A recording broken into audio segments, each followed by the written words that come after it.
Thank you. These are what we're gonna be adding.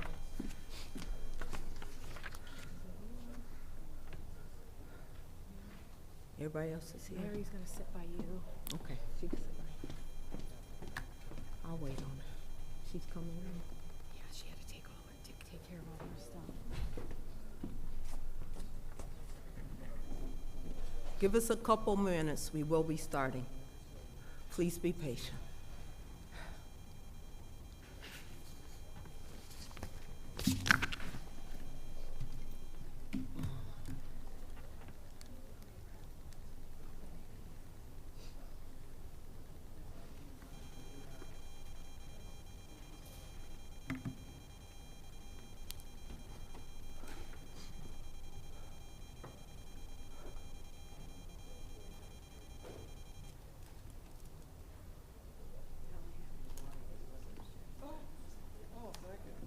Anybody need an agenda?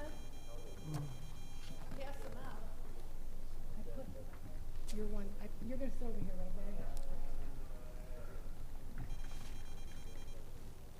Mary? We had a meeting before, so we're gonna just be getting started a little bit late. Sorry. Well, I yell loud enough.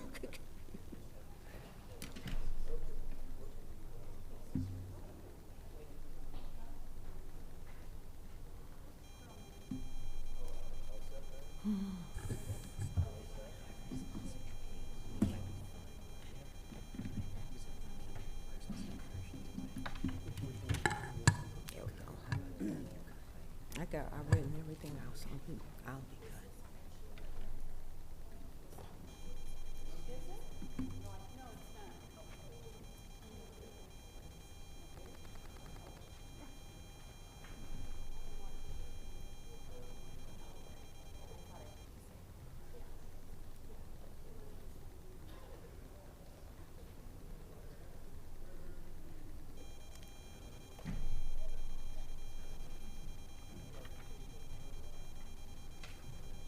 You ready?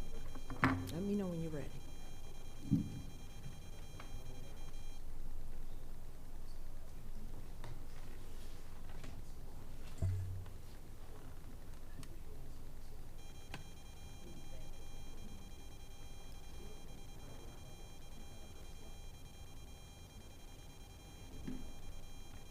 I don't know why that question made me laugh.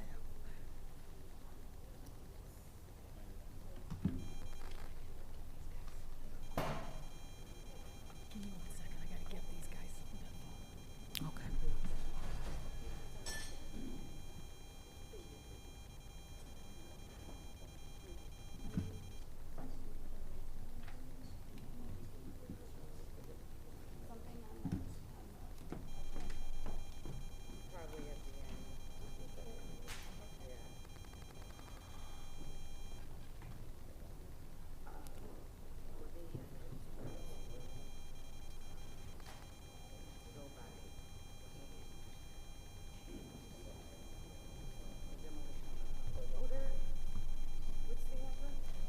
I have it all written out, so I'll probably just.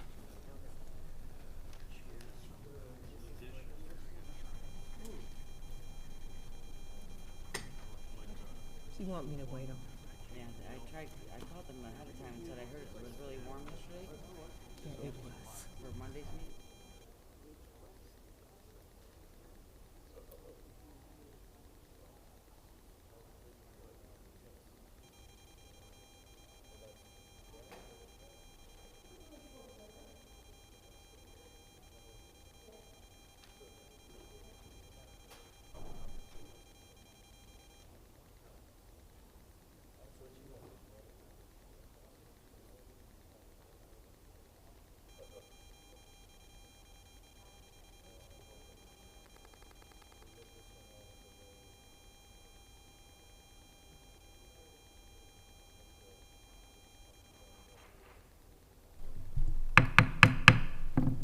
I am now calling to order our regular city council meeting on Tuesday, January 13th at 7:08 p.m. Please stand for the pledges of allegiance. I pledge allegiance to the flag of the United States of America and to the republic for which it stands, one nation, under God, indivisible, with liberty and justice for all. Roll call, Madam Secretary. President Rogancy is absent. Dwyer, Here. Ms. McGee, Here. Mr. Boyke, Present. Mr. Noonan, Here. Mr. Lafferty. Here. Moore is present. Make a motion to, make a motion, it was on. Make a motion to excuse Councilwoman Rogancy. Support Lafferty. All in favor? Aye. Thank you. Next item? Next item is adoption of the consent agenda. So moved with discussion. Support Lafferty with discussion. Discussion? Yes, I would like to remove from the, add to the regular agenda 4N, 4U, 4Z, 4CC, 4DD, 4M, 4GG, 4HH, S for II, T for JJ, U for KK. Everybody has a list. I gave everyone a copy of that. I have. So those are being removed to be put on the agenda. Support?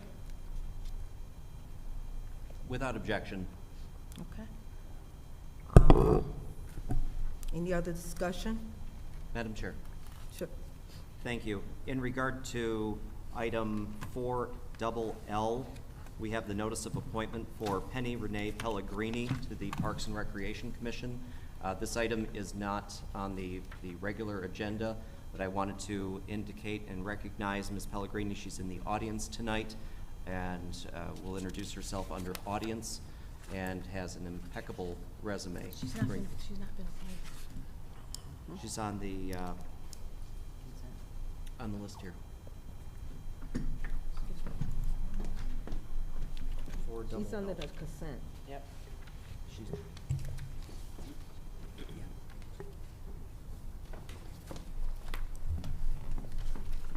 thank you. Any other discussion? Hearing and seeing none, I will call the question. Moore? Yes? Lafferty? Yes. Okay. Councilman Boyke? Yes. Councilman Dwyer? Yes. Councilman McGee, yes. Councilman Noonan? Yes. Okay. Motion carried. Next item. Next item is for adoption of the agenda. So moved with discussion. Support Lafferty. Discussion? Thank you. Madam Chair, what was 4N will now be 13K. What was 4U will be 13L. What was 4Z as in zebra will be 13M. What was 4CC will be 13N. What was 4DD will be 13O. What was 4M will be 13P. What was 4GG will be 13Q. What was 4HH will be 13R. What was 4II will be 13S. What was 4JJ will be 13T. What was 4KK will be 13U. Everyone have that? Okay. Any other discussion? Hearing and seeing none, I will call to question. Madam Secretary Moore? Yes. Councilman Lafferty? Yes. Councilman Dwyer? Yes. Councilman Boyke? Yes. Councilman Noonan? Yes. And Councilwoman McGee Melody, yes.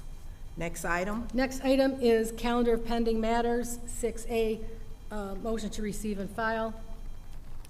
Support Lafferty. All in favor? Aye. Motion carried. Next item. Next item is 7A, approval of the bills of the General Revenue Fund. So moved. Support Lafferty. Any other discussion? Hearing and seeing none, I will call the question. Councilman Moore? Yes. Councilwoman Moore. Councilman Lafferty? Yes. Councilman Dreyer? Yes. Councilman Boyke? Yes.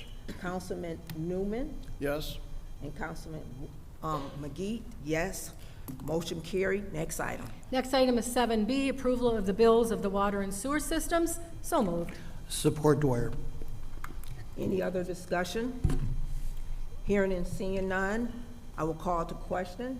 Councilman Moore? Yes. Councilman Lafferty? Yes. Councilman Dreyer? Yes. Councilman Boyke? Yes. Councilman Newman? Yes. And Councilwoman Melody? Yes. Motion carried. Next item. Next item is audience participation regarding agenda items only. Members of the audience who would like to address the city council relating to the agenda items this evening may do so under the audience portion by filling out the agenda form located in the right side of the stage. Do we have any names so far? I'd like to call Penny. If I spell your name wrong, please let me say your name wrong. Pellegrini? Could you say your Penny name? please? Pellegrini. Please. You were close. Okay. All right. Thank you, Your Honorable Body. I'm here because I have an appointment to the Parks and Rec Commission. And I just want to say 4 years ago, I bought my home here in Warren. My 9-year-old daughter and I frequent there and enjoy using our park, but we were really dissatisfied with the state of the park. And last summer, I attended a Parks and Rec Commission meeting to share our grief. I was heard and welcomed by the commission members, so much so that they encouraged me to apply to be on the commission. And with this, I have a lot of urban planning experience. I currently work for the City of Detroit in the Grants and Development Department. But most relevant is my experience working with Michigan State University's Center for Community and Economic Development and Canfield Consortium and Eastside Detroit Community Development Corporation back in 2021 into 2022. With their guidance, I conducted a community needs assessment and extensive research of Detroit's master plan and design of a community greenway utilizing vacant lots throughout a specified area. Right now, that plan is currently being completed in phases. And I am honored to be appointed to this commission and to serve our community. Thank you. Well, welcome aboard. Thank you. We do not have any special announcements from our council. Madam Chair, a Sure. point of order. I believe there was a mistake made on the consent agenda. Okay. And I need to reconsider my vote at this point. What item? She has 5 minutes to So- state reason for reconsideration, and then you take a vote. Okay. Your reason for yeah. reconsideration? We pulled off all of these items from the consent agenda, and so that they would be heard on the regular agenda. And my motion should have been to table the items on the consent agenda. Because they're already, we would have to pull each of those individual Pardon me, items. table what? Your So you want to table the remaining items? Correct. The motion should have been to table the remaining items that were not tabled on the consent agenda. So I need to reconsider my vote. Because we took off, Reconsideration, and then you need to vote on whether you want to. motion to reconsider, all right. Support Lafferty. discussion. Discussion? Madam Chair, what we did is we took the items off the consent agenda and put them on the regular agenda, and then my intent was to table the rest of the items on the consent agenda that had not already been tabled. Okay. Madam Chair? So I would like to go back and reconsider my vote. I assume that's how I do it procedurally, Mr. Schroeder? Yes, you have to file a motion for reconsideration. You need to vote on the reconsideration. Yeah, so I would make a motion to reconsider my vote. Madam Chair? Any support? Support. Any discussion? Sure.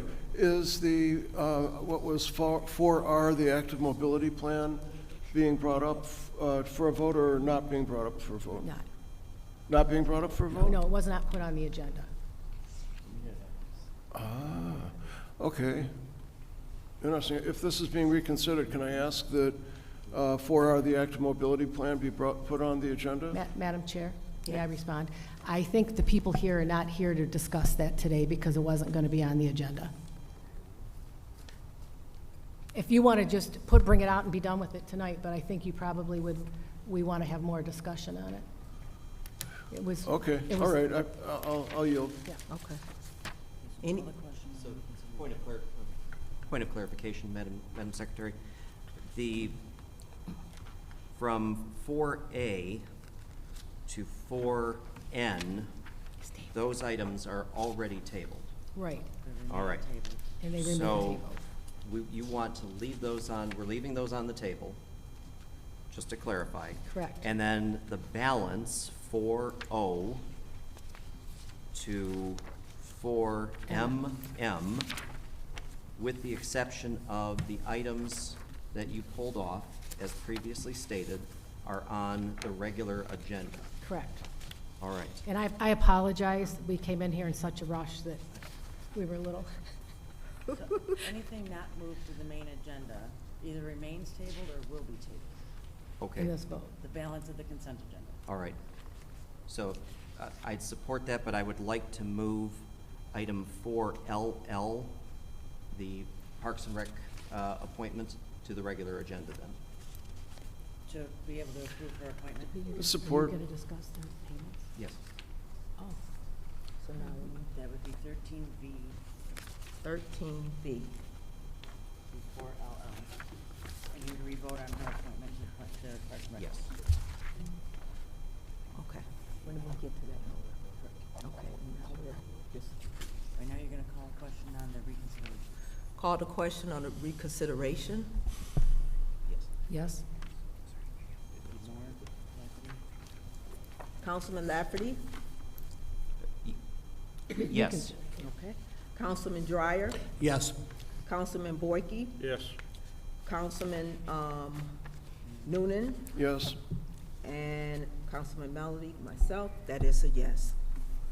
Motion carried. Next item. My, next would be motion to table the remaining items on the consent agenda. Motion to table the remaining items on the table. On the consent, and with the addition of 13V, which was 4LL. Okay, with the exception of 13V, which is 4LL. So Moore made a motion. Moore made a motion. Yes? Councilman Lafferty? I'm sorry, what is the We're motion voting we're on now the, calling? on tabling this, the remainder of the consent The agenda. Tabling the balance. Yes. Yes to Okay. table. Councilman Dreyer? Yes to table. Councilman Boyke? Yes to table. Councilman Noonan? Yes. And Councilman McGee? The answer is yes. I- Motion, We need one more. One more? And the agenda to add 4LL. Motion to amend the agenda to add item 4LL under 13. Support Dwyer. any other discussion? Call the question. I'll call the question. Councilman Moore? Yes. Councilman Lafferty? Yes. Councilman Dreyer? Yes. Councilman Boyke? Yes. Councilman Noonan? Okay. And Councilman McGee? Yes. And I apologize, we came in here in a rush and I kind of messed things up. I apologize very much. Motion carried. Next item. And is there any other discussion on the Any? Okay. council announcements? Any announcements? Yes. For our council? Madam Chair? Sure. Yes. Well, we had something very sad happen last week. An absolute pillar of our community, Kingsley Sears, passed away. And, you know, just pretty much on the heels of the death of his wife just a little more than a year ago, I think. He was a remarkable individual whose life exemplified quiet dedication, intellectual depth, and a profound commitment to education, music, and community service. The City of Warren has lost a cherished leader whose influence helped shape both our public institutions and our cultural life for more than half a century. Kingsley Sears and his family made Warren their home in 1963 when he was appointed Director of Personnel for Warren Consolidated Schools. During his 22 years of service, he played a pivotal role in the district's growth, overseeing the hiring and support of hundreds of educators during a period of a significant expansion. His leadership helped strengthen the foundation of public education in Warren and positively impacted generations of students. Music remained a defining and lifelong passion of Mr. Sears.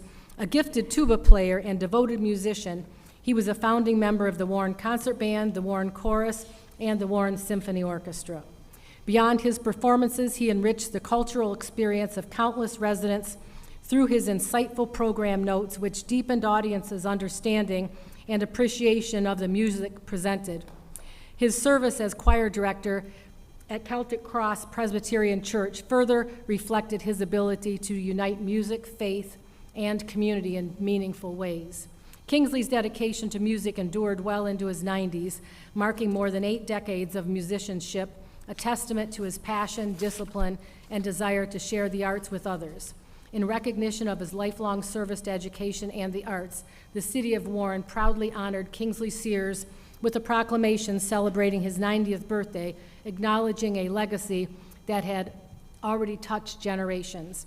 Fondly regarded by many as a true Warren treasure, he earned that distinction through humility, perseverance, and an unwavering commitment to the community he called home.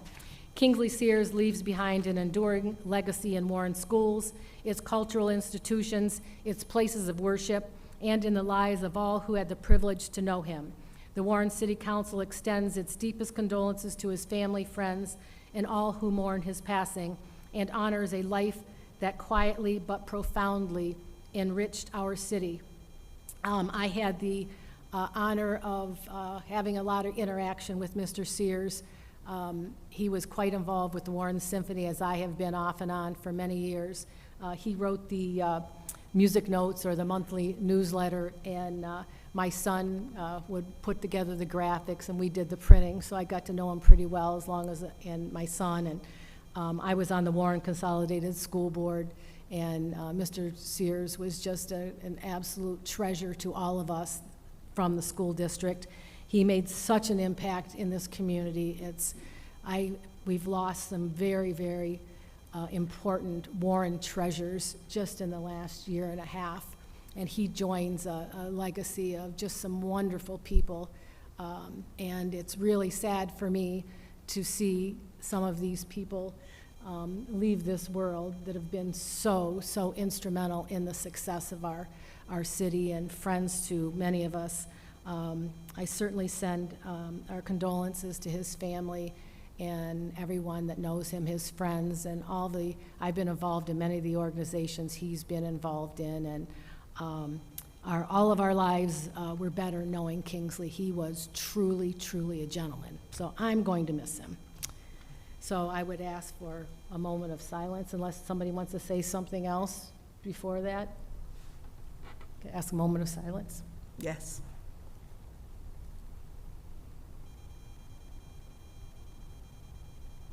Thank you. Any additional announcements from our council? Hearing and seeing none. Next item. Next item is 10A, which is an administrative hearing that was tabled June 10th, 2025. Request to confirm the demolition of a house and shed located at 7551 Prospect through the nuisance abatement program. Motion to remove from the table. Support Lafferty. Ms. Lezay, the administrative. No, we have to vote on the table. I'm sorry, okay. Voting for the table, council, all in favor? Council, Roll call. roll call. More. Councilman Moore, Councilwoman Moore, Yes? Councilman Lafferty, Yes to remove from the table. Councilman Dreyer, Yes. Councilman Boyke, Yes. Councilman Noonan, Yes. and Councilwoman Melody. Okay. Motion, Call, motion to approve. Support Lafferty. okay. Madam Chair? Mr. Lezay, Good evening, council. This is Mary Moore. She's the owner of the property, and I've been kind of working with her and a gentleman by Matthew High, who is a contractor who is attempting to help Mary get into this house. Currently, Mary and Matthew both showed up last month. They were unaware that the council meeting was for tonight. But Matthew sent me an email as well. He said he visited the site last night, moving along. I've quoted for a furnace and gas line repairs from an HVAC company. He gives a name, but I'm not going to mention. He's looking for funding from Macomb County Habitat for Humanity, and he has a contact person here, and she's going to identify will Mary qualify for it. While overwhelming his words, I think it's possible for her to get this done. Mary's working herself diligently, even grouting the tile and trying to set up rough electrical inspections for herself, and having electricians start their work on their electrical permit. So this Matthew is helping Mary trying to get back into, he's still continually trying to help, and he has been in contact with me and me with him as well.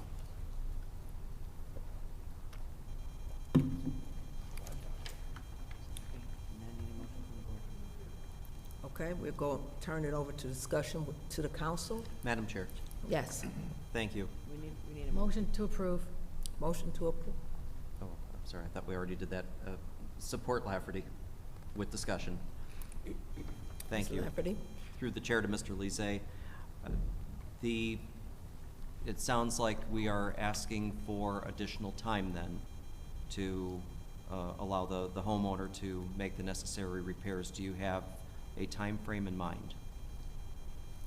Myself, no, I mean, we could go, I mean, I imagine she's probably gonna need at least another 6 months, I would imagine. I'm after speaking with Matthew, you know, he's trying to get as much stuff, as much work donated as he can. He's trying to work with Habitat, and he's also he told me that today he's trying to arrange a team of people to help other people like Mary that need help, that are trying to get in their homes. And that's what he told me. That was my discussion with him today. All right. I'm inclined to, I think 6 months is probably shortchanging this process.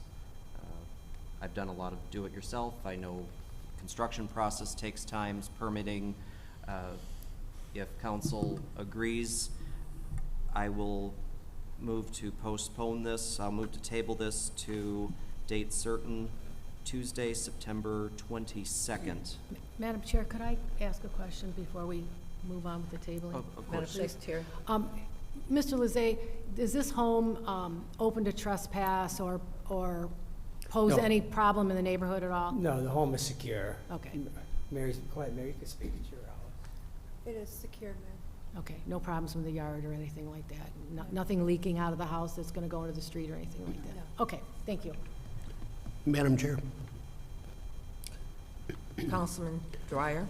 Yeah, I just have one quick question, Mr. Lezay. Is that property still in tax foreclosure, or where are we at with that? No, I believe that house is out, yeah, that was taken out. The taxes were paid. Am I correct on that, Mary?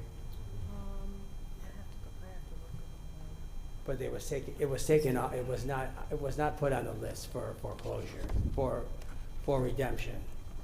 It was taken off that list, the last I knew. Okay, thank you. Any additional discussion? Yeah, I heard the motion as a motion to approve. The subject is public hearing table to 12/10/2024, request to approve the demolition. So I think that would mean that we would be demolishing this and not, so we need to change the motion, don't we? No. Yes, he made A revised motion. Okay, The table. I thought I heard We did a the motion secretary. to approve taking it off the table, and then a motion to table to Tuesday. Oh, good, okay, everything's excellent, sure, sorry. Okay. Motion to What- support the tabling? I Are you- I have one more comment Sure. in response to Mr. Dwyer, once Mr. Noonan. I is done. yield. Madam Chair? Counsel.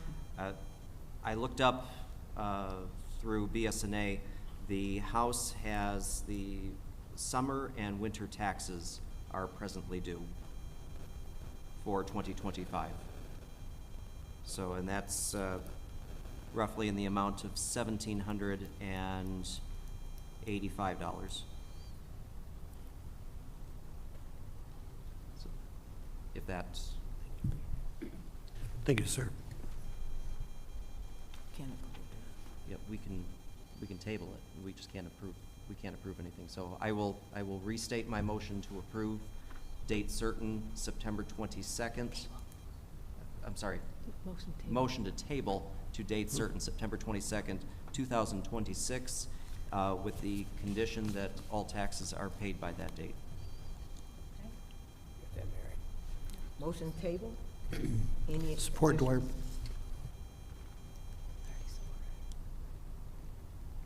Any additional discussion? No discussion on tabling. Okay. I will call the question then.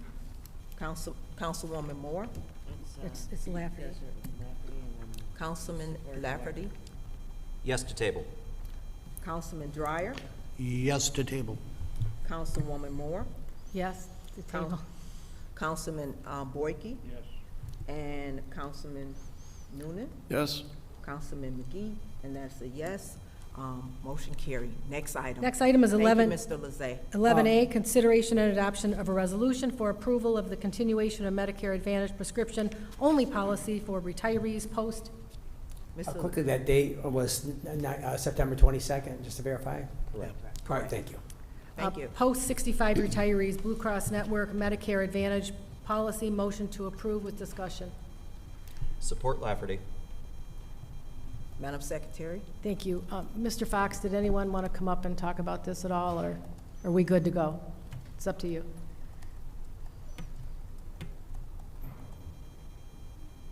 Hi, Council. Jared Gage, HR Director. I have our associates from TMR here to answer any questions you may have, as well as Marilyn Warren, our Benefits Administrator, just to, touch base. And who is young, Mr. Mueller? That's you, okay. Yes, ma'am. Good evening, Council. Welcome.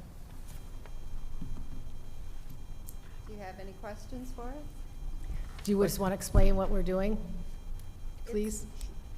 So this is the Medicare Advantage prescription-only plan, along with the BCN Medicare Advantage plan that we put in place a year ago.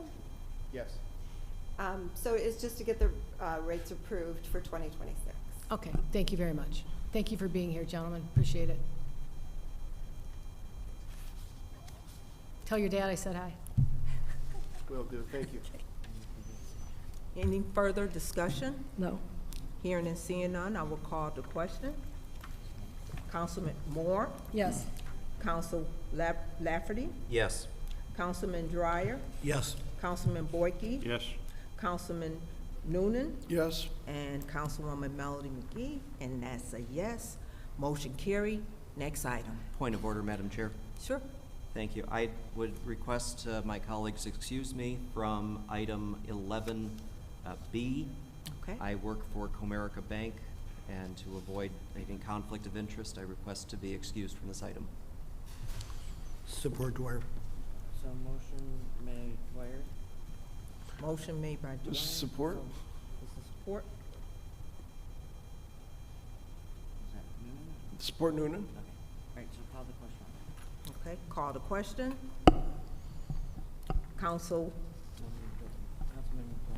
Councilman Dreyer, Yes. Councilman Lafferty. No, he doesn't vote. Okay, I'm sorry. I forgot about that. Noonan. Councilman Dreyer, Councilman Boyke, Yes. Councilwoman Moore, Yes. Councilman Noonan, Yes? and Councilwoman McGee. That's a yes. Motion carried. Next item. Yep, same Motion to approve. item. Same item, we're approving the item now without Mr. Lafferty. Same item, we're approving without Mr. Lafferty. With discussion. With discussion. We have a motion by Moore, need a support. Support Motion by Noonan. Moore, we need a support. Support by Noonan. And the discussion was made. Any discussion? Thank you, Madam Chair. I would ask this of Mr. Lafferty, but he can't talk. This is Comerica. I assume everything will just be transferred over to the new bank? I'm surprised we're closing this account to move, okay, all right, gotcha. All right, okay. I'm blind. Thank you. Thank you, that's it. Okay, any other discussion? Hearing and seeing none, May I call the question, Ms. Moore? I'll call the question. Councilwoman Moore, Yes. Councilman Noonan, Yes.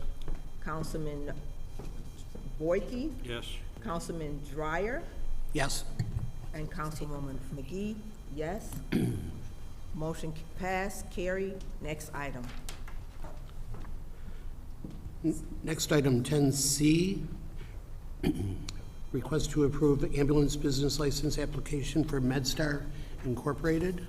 So moved. Support Lafferty. Any other discussion? Hearing and seeing none, I will call the question. Councilman Dreyer, Yes. Councilman Boyke, Yes. Councilman Noonan, Yes.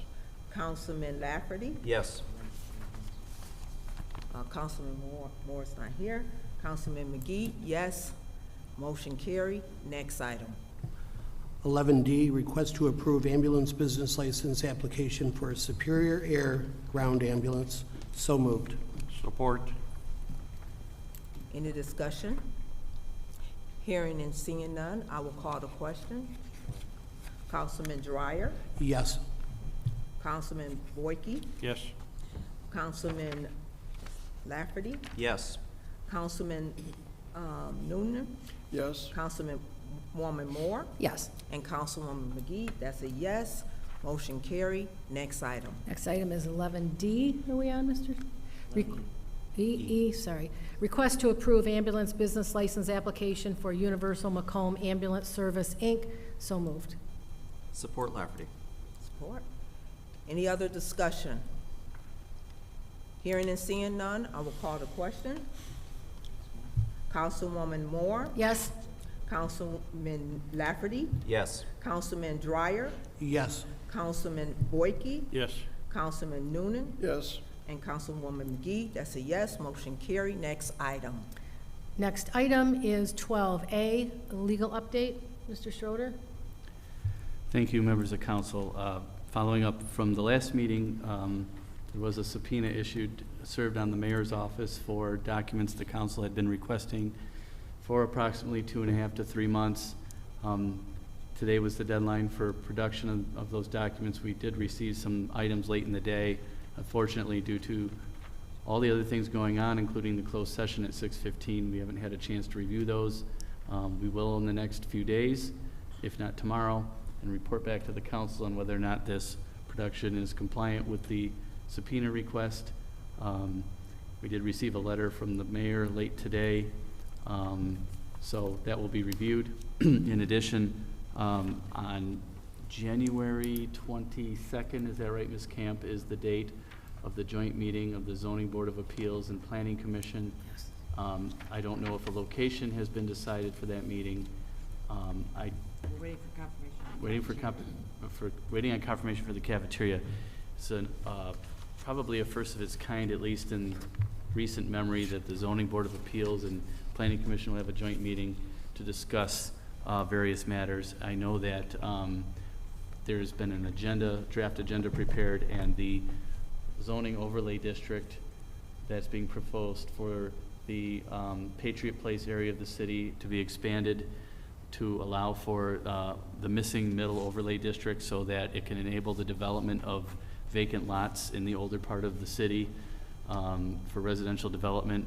The plan is that we'll have about a 20-minute or more portion on that agenda. The reason that's being brought up is because it affects both the zoning board and the planning commission. The planning commission would have to approve this new zoning ordinance to come to council for final approval. The zoning board would have an interest because it would really reduce the amount of cases the zoning board has to hear when new homes are gonna be constructed on vacant lots. We see these homes that get demolished, and then we're left with a vacant lot.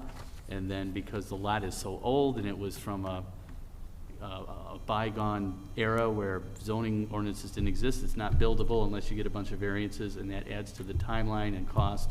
So hopefully, this proposal will come to council, and this session will educate zoning board members and planning commission members on this. And of course, council initiated this last year with the workforce housing ordinance and all these exciting economic development proposals coming from the council table. So, and also the land bank is going to be involved, and the land bank is also looking at getting some grant money to take some of these lots and promote development as well. So that's the update for now, unless anybody has any questions. Any questions, discussion? Okay, next item. Next item is 12B, approval of the minutes of December 16, 2025. So moved. Support Lafferty. Any other discussion? Hearing and seeing none, I will call the question. Councilwoman Moore? Yes? Councilman Lafferty? Yes. Councilman Dwyer? Yes. Councilman Boyke? Yes. Councilman Noonan? Yes. And Councilwoman McGee, that's a yes. Motion carried. Next item. Thank you. Next item is 12C, Council Secretary Mindy Moore, discussion in Ray outside employment policy. So moved. Support Lafferty. Discussion? Discussion, Madam Secretary? Thank you. Thank you, Madam Chair. I'm actually going to turn this pretty much over to Mr. Schroeder. We've had an incident, a couple maybe, in the city where outside employment has become a problem with some of the appointees, or one that happened pretty recently, and we need to have a policy of how we're going to deal with some of these issues. And I'd like to turn it over to Mr. Schroeder, if I could, to discuss this. Mr. Schroeder? Sure. Ms. Moore was requesting that the city consider an outside employment policy for appointed officials only. This would not be something that would affect your collective bargaining employees who have a collective bargaining agreement that would govern such matters. So there are several dozen appointed officials in the city who are full-time employees of the city. They get benefits. They're expected to be, working regular work hours during the week and spending their time working for the taxpayers of Warren. There was a recent issue we're still working on where a high-ranking official decided to take a job in another city, not tell the city of Warren about that other employment. Thanks to the quick work of Human Resources in the Controller's office, this person was caught and ended up resigning. But it came to light that, prior administrations didn't have a solid outside employment policy. I did some research and found that many cities, including Detroit, a bigger city, has outside employment policies for your highly ranked appointed officials who aren't subject to a collective bargaining agreement.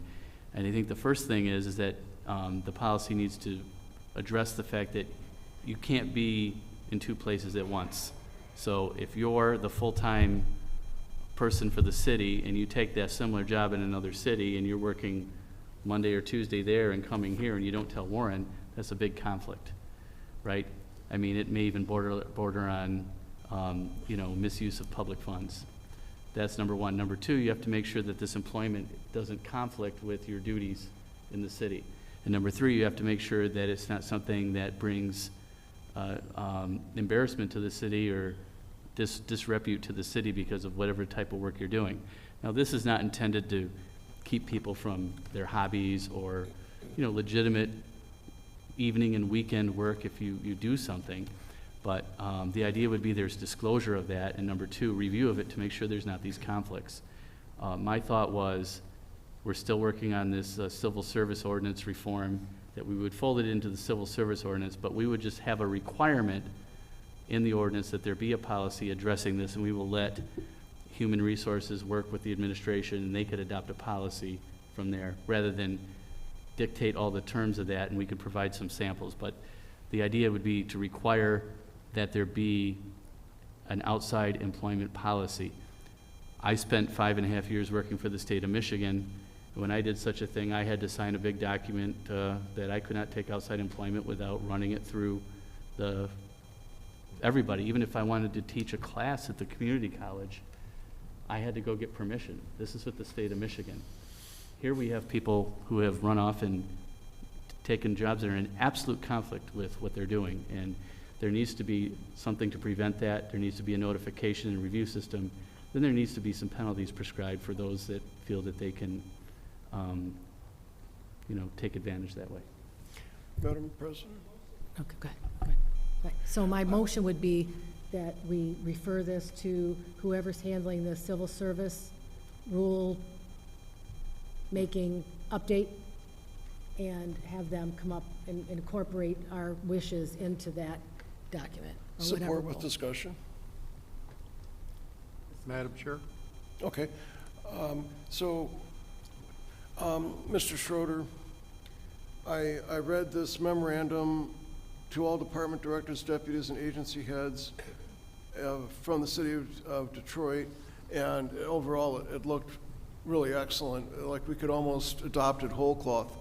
I was wondering, would this also apply to senior housing? And is there any chance it might apply to elected officials who weren't appointed?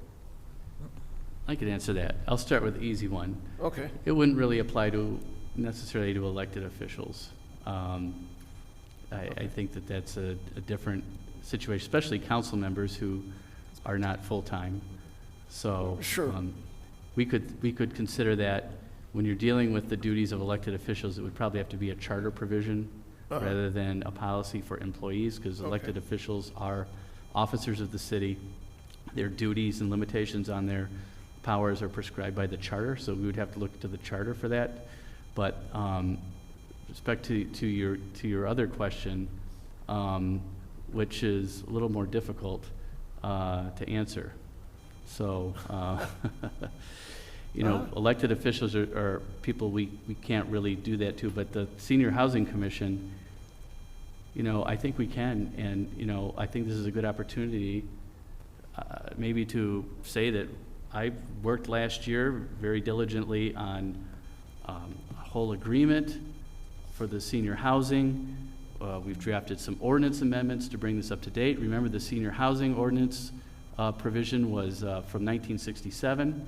We brought that to the modern age with some amendments. We put together an agreement that would be between the city and the Housing Commission, where the Housing Commission is the employer, and for whatever reason, this is lost in the Housing Commission somewhere. So if you have any contacts over there, you might want to ask them to dust this thing off that we've worked on.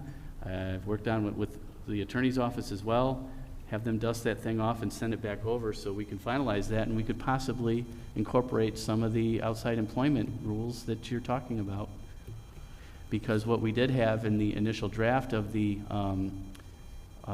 Housing Commission intergovernmental agreement was that, for example, they would follow the city's procurement policies and, employment and ethics policies, so.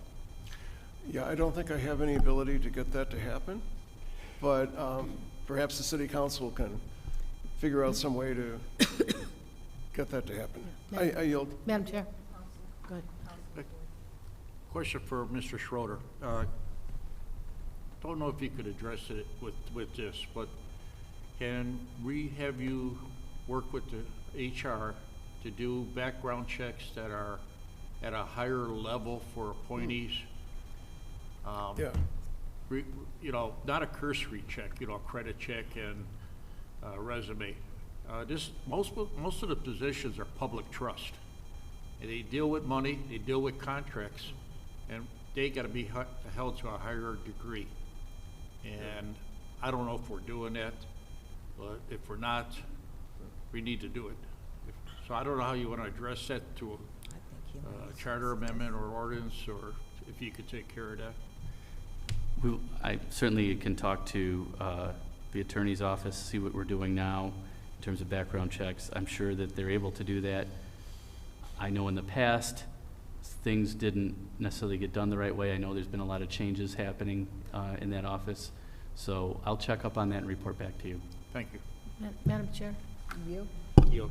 Madam Chair, I think this also brings up a good point that for a lot of like appointed positions, we don't have job descriptions. And we probably should have job descriptions for every appointment or job within the city of some sort, because you have to be able to measure someone's performance against what their job description is and what they're expected to do. Even though someone's appointed, they're still accountable to the public to do what they're supposed to do, and there's got to be accountability for all of us. I have duties that I'm responsible, and if I didn't show up, 3 meetings out of 4, you should hold that against me and make a point of getting rid of me if I'm not doing my job. And we probably should have that for all appointed positions within the city, that we should have, job descriptions so that we have something to measure their performance against. And the outside employment policy, I don't think it includes, it wouldn't include things like maybe Mr. Fox volunteers at the local church to keep their books, or, it's not something that's a conflict. But, if he was at the Dryden City Hall drafting taking care of the counting, that might be a conflict. I don't know. But I think that, we have to be a little careful that we're not going to turn people's hobbies off. If somebody works in engineering and they go work on the weekend and help somebody clean up a park or something. So I think we have to be careful how we deal with those, what are conflicts and things like that. I believe the last time that I spoke with the office manager, Christina Ludovisi, that she was assisting with putting job descriptions together. I believe you had put all of them together. So she was willing to show me that she has put some together already, and that was over a year ago. Am I correct? So she's put those. My concern is, are you saying there's a conflict while working, or if that person can work after, if they work a regular 40-hour job here with the city, are they able to work part-time somewhere else? Certainly, if it's not in conflict with their regular duties. Okay. So there are certain situations where somebody might want to work an evening job, but it's a conflict with what they do during the day. Okay. So if you're an inspector in the city and then you're taking a job as a contractor and installing, something that you're going to inspect the next day, I think that would be a problem. Will we include our yeah. human resource director in this? Because I'm sure they probably have some things in place. No, what the proposal was that council by ordinance require such a policy, and then HR would develop that policy. Okay, that'd be great. Any other discussion regarding this item? So the motion is to send it over to whoever's dealing, HR probably initially, and Mr. Gages would take care of this. Thank you. So that would be my motion, to just send this issue over to Mr. Gages and let him deal with it. Support? That's in the motion. Okay. Any discussion here and seeing none? Yes. Ms. Councilman Moore? Yes. Councilwoman Moore? Councilman Lafferty? Yes. Councilman Dreyer? Yes. Councilman Boyke? Yes. Councilman Noonan? Yes. And Councilwoman McGee. Motion carry. Next item. Next item is 13A, request of the police department to transfer funds between line items in the amount of $112,120 to cover the costs of purchasing Microsoft 365 G5 Plan, 2 licenses, consideration and adoption of a resolution. So moved. Support Dwyer. Any other discussion? Hearing and seeing none, I will call the question. Councilwoman Moore? Yes. Councilman Lafferty? Yes. Councilman Dreyer? Yes. Councilman Boyke? Yes. Councilman Noonan? Yes. Councilwoman McGee, that's a yes. Motion carry. Next item. Next item is 13B, request of the police department to award the purchase of Microsoft 365 G5 Plan 2 license to Technology Solutions Worldwide for a 3-year period in a 3-year total amount of $707,120. Consideration and adoption of a resolution. So moved. Support Dwyer. Support. Any other discussion? Hearing and seeing none? Councilwoman Moore? Yes? Councilman Dreyer? Yes. Councilman Lafferty? Yes. Councilman Boyke? Yes. Councilman Noonan? Yes. And Councilwoman McGee, that's a yes. Motion carried. Next item. Next item is 13C, request of the fire department to approve an RFP for stainless steel cabinets and shelving for new fire stations number 1 and 5, and to appoint a member of council to serve on the RFP. Is Mr. McAdams here? Because I've got some questions about this one. Oh, he's not here. I'd make a motion to table. Support to table. Support the table. Any discussion? No discussion? No discussion on table. Call question. Councilwoman Moore? Yes. Councilman Lafferty? Yes to table. Councilman Dreyer? Yes to table. Councilman Boyke? Yes to table. Councilman Noonan? Yes. And Councilwoman McGee, that's a yes. Motion carried. Next item. Next item is 13D, request to approve a proposed one-year contract extension with Catalyst Q Alert for job order management and complaint reporting, consideration and adoption of a resolution. So moved. Support Lafferty. Support Lafferty. Any discussion? Hearing and seeing none, I will call the question. Councilwoman Moore? Yes. Councilman Lafferty? Yes. Councilman Dreyer? Yes. Councilman Boyke? Yes. Councilman Noonan? Yes. And Councilwoman McGee. That's a yes. Motion carried. Next item. Next item is 13E, consideration and adoption of a resolution to approve contract modification number 1 and pay estimate number 9 to city contract WP 24-821 Common Road Pavement Reconstruction and Water Main Replacement, increasing the original contract by $750,000, extending contract end date to May 31, 2026, and to approve payment number 9 to Mark Anthony Contracting, Inc. in the amount of $764,381.58. So moved with discussion. Support Lafferty.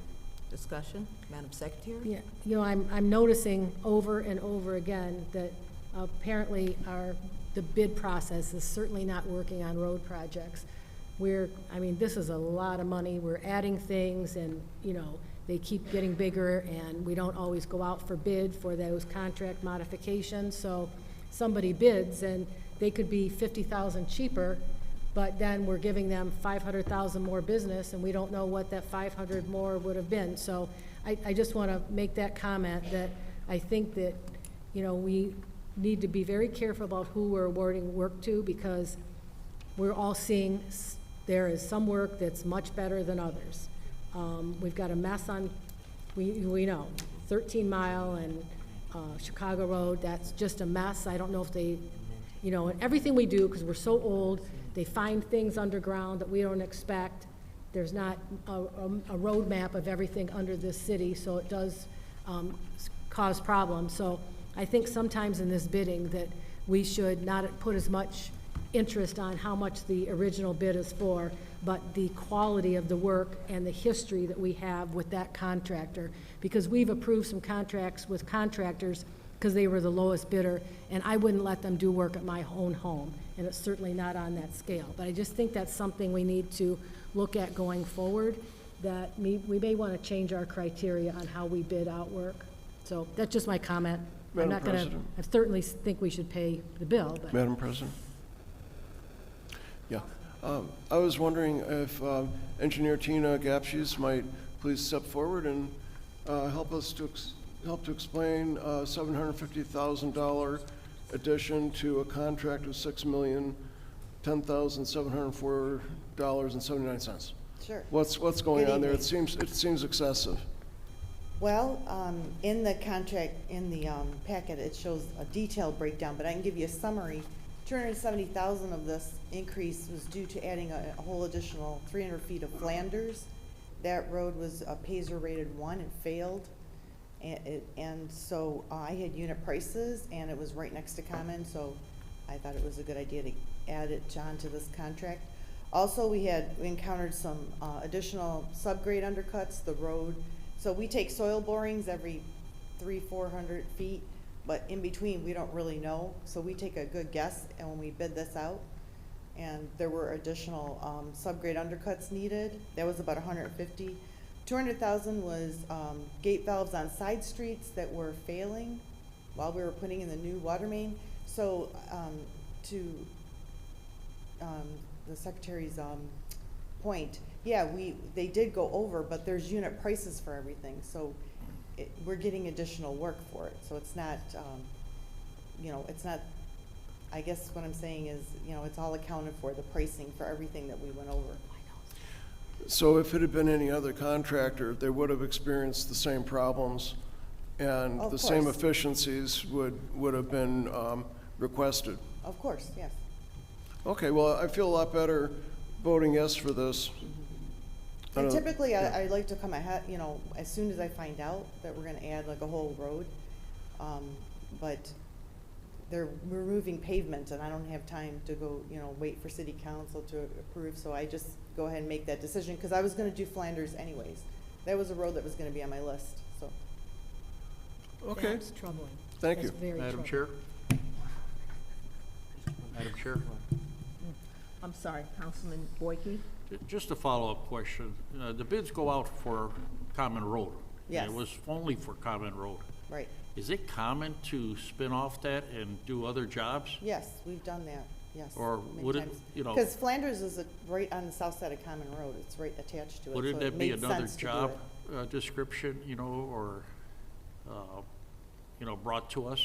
We designed it, we actually worked quickly and got it designed in-house and ready for them to redo that. It was 300 feet of that section of road. I understand, Water main and the need to everything. have it done and quickly. But my thing is that you advertised a bid for comment, and you're adding a lot of money onto that. Well, compared to Where- 6 million, that's really not, it's a lot of money, I understand, 750,000. No, but the 700,000 is a lot of money, But the Flanders part was 270,000. If that's a common practice, whatever you see deemed necessary, you could approve it in your office, correct? Well, Yes or no? yes, but Okay. I'm making decisions according to my experience and my knowledge and what I think is I'm going just to asking. better the city. I'm not just adding it on because I want to add on Well- more work. I just know that if you would wait till that project was over and then bid that out separately, you would not only get higher pricing, but that road would really fall apart. It was a one. It failed. Wouldn't you agree to other contractors see that, and they, what's going on? Why couldn't I bid on Flanders, I know I'm just saying. Yeah. We have plenty of projects that we bid out. Okay, thank you. Yield back. Madam Chair? So my point, Ms. Gap, just really is that, so we have a job and say, I bid 5 million, somebody else bids 5,500,000, right? Right. I get the bid, right? And then it turns out to be $8 million. We have a big portion of that we don't know what that other contractor, and what I'm concerned about is, I don't think we're always giving the work to the best contractor. We might be doing it to the least expensive, and I know you weigh some things, but there is a noticeable difference in contractors in the work that's being done in the city. And I can almost go and say, yep, I know who's doing that, because there's cement all over the stop signs, and they're sloppy, and the curb cuts are not good, and I know who it is. And I think that we have to start thinking about really quality and putting that at the forefront. And, I know if it's $1 million difference, that's a big deal. But with the price of some of these things, $200,000 or $300,000 to get a quality, the best job we can get, to me makes more sense. Right. I agree, but to your first point, though, if the second bidder is $1 million more, and then they get $750 extra work, the low bidder, the other one would have been $1,750,000 more. Right, So I'm not you're- talking we're- about. We're talking unit prices, we're not. Right, but I'm not talking about millions of dollar difference. I mean, if somebody bids 1 million, somebody's 3 million. Well, I just brought up arbitrary numbers, Right, but. I get it, but we all know that some people do a better job than others. And Right, but like, I- I'm living in the middle of a huge debacle. That Chicago Road, 13 Mile, is a mess. It's been a mess since the Right. very beginning. It's a mess now. Stuff's everywhere, you know, barricades are up, they're down, they're knocked over. It looks like a war zone, that whole area. And, you know, I know things happen in life, and we don't always know. We're a really old city, and I know we don't know what we're gonna Yeah, get in there. They encountered a bridge foundation underground, and they encountered all kinds of things that were not expected, encased pipes, wind steel. Yeah, And I- so those were delays that unfortunately, but if there's anything wrong, barricade signs, people call our office and the contractor will go out and fix it right away. I know. You know what? I'm very busy, and I just notice things. And they drive it very often. I don't call in very many things because I'm not an inspector. But you can. You I can know, call me but and- you know what? I have bigger fish to fry than worrying about, you know, if the grass is too tall somewhere or whatever. I'm Right. trying to move the city forward and Sure. do some really positive things. And I don't want to constantly just be complaining and, you know, calling about, I'm not Mrs. Kravitz next door looking over the fence. So, but I just think that we need to look at the quality of the workmanship and the history we have with some contractors. We need to build that in a little bit more and not be so focused on the lowest price. I understand we Well, have I to. picked the lowest qualified bidder. That's what my recommendation always says. So it's based on what I feel that contractor's qualified to do the project. Right, qualified and quality are different to me. And I've seen the difference, certainly, through the city. But this is a discussion for another time. Sure. We put this on the agenda because we want to get these people paid. Okay. It was, you know, we had put it somewhere else before, so we want to get them paid. I don't know anything about this project itself, and nothing. I have no complaint, and I've not heard a word, so. Okay. Thank you. Anything else? All right, thank you. Any other discussion? Hearing and seeing none, I will call the question. Councilwoman Moore, Yes? Councilman Lafferty, Yes. Councilman Dreyer, Yes. Councilman Boyke, Oh, Councilman Noonan, Yes. and Councilman McGee. That's a yes. Motion carried. Next item. Next item is 13F, request of the Police Department to award bid ITBW 1610 for the purchase of 12 Nikon digital cameras and training from Focus Camera LLC be increased from a total amount of $52,400 to a total amount of $53,108. Consideration and adoption of a resolution. So moved. Support Dwyer. Support Dwyer. Any additional discussion? Hearing and seeing none, I will call the question. Councilwoman Moore, Yes. Councilman Dreyer, Yes. Councilman Lafferty, Yes. Councilman Boyke, yes. Councilman Noonan, Yes. and Councilwoman McGee. That's a yes. Motion carried. Next item. Next item is 13G, notice of appointment of Connie Bonkowski to the Beautification Commission with a term expiration of June 30th, 2027. Absolutely yes. Support Dwyer, absolutely. Support Dwyer. Any additional discussion? Hearing and seeing none, I will call the question. Councilwoman Moore, Yes.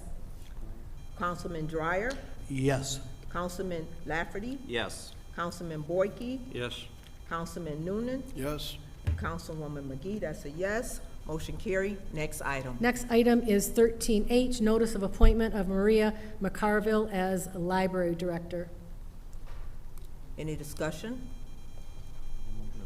I think it's just motion to receive and file. I don't Okay. think we have Motion an to actual receive and vote file? on this item.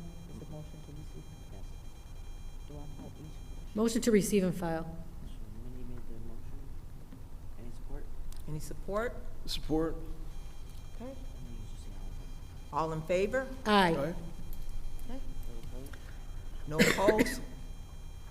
Next item. Next item is 13I, notice of appointment of Annette Micah to the Library Commission with a term expiration of June 30th, 2028. So moved. Support. Support by Noonan. Any Any discussion? Hearing and seeing none? All in favor? Aye. No opposed? Motion carried. Next item. Next item is 13J, which was tabled 12/9/2025, request of the Water Division to waive the bid process and award the purchase of East Jordan hydrants and hydrant parts to EJ USA, Inc. for a 2-year period in an annual amount not to exceed $325,000, consideration and adoption of a resolution. Motion to remove from the table. Support to remove from the table? Any questions? Yes? Councilwoman Moore? Yes. Councilman Lafferty? Yes to remove from the table. Councilman Dreyer? Yes. Councilman Boyke? Yes. Councilman Noonan? Yes to remove from table? And Councilman McGee? It's a yes. Nice. Motion to approve. Motion to approve. Support Dwyer. Support Dreyer. Any discussion? No discussion? Call to order. Councilwoman Moore? Yes? Councilman Dreyer? Yes. Councilman Lafferty? Yes. Councilman Boyke? Yes. Councilman Noonan? Yes. Councilwoman McGee, that's a yes. Motion carried. Move. The next item? Next item is 13K, which was 4N, which was tabled 12/16/2025. Motion to remove from the table. Support to remove from the table. Support Lafferty.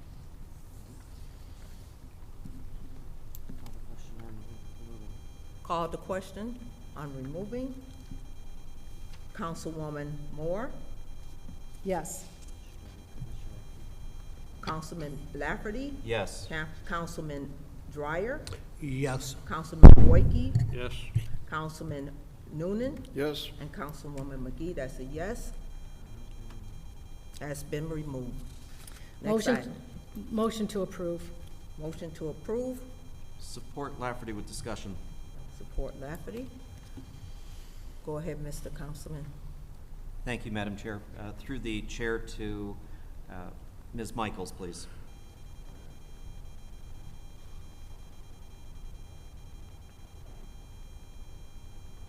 And a program note, Council, we did receive, as part of the backup, the addendum to the local franchise fee agreement, but their pages 1 and 2 are duplicated, so we have that twice in the packet.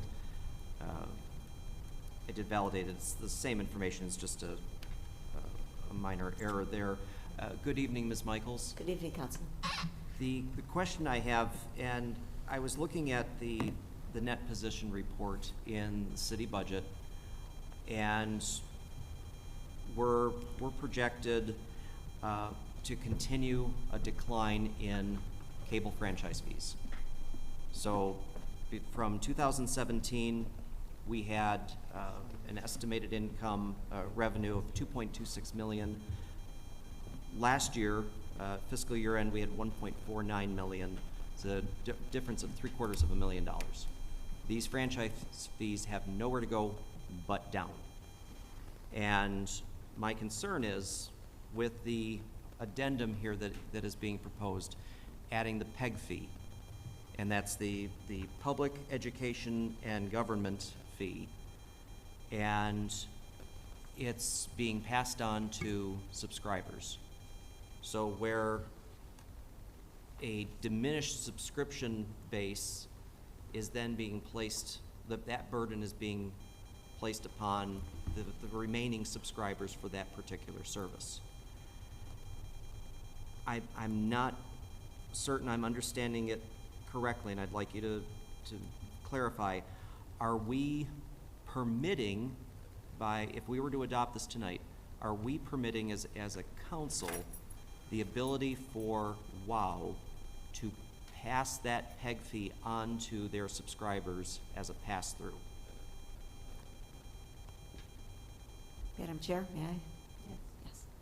Yes, we're authorizing the PEG fee to be paid to the city, and by law, the cable provider can pass it on to subscribers.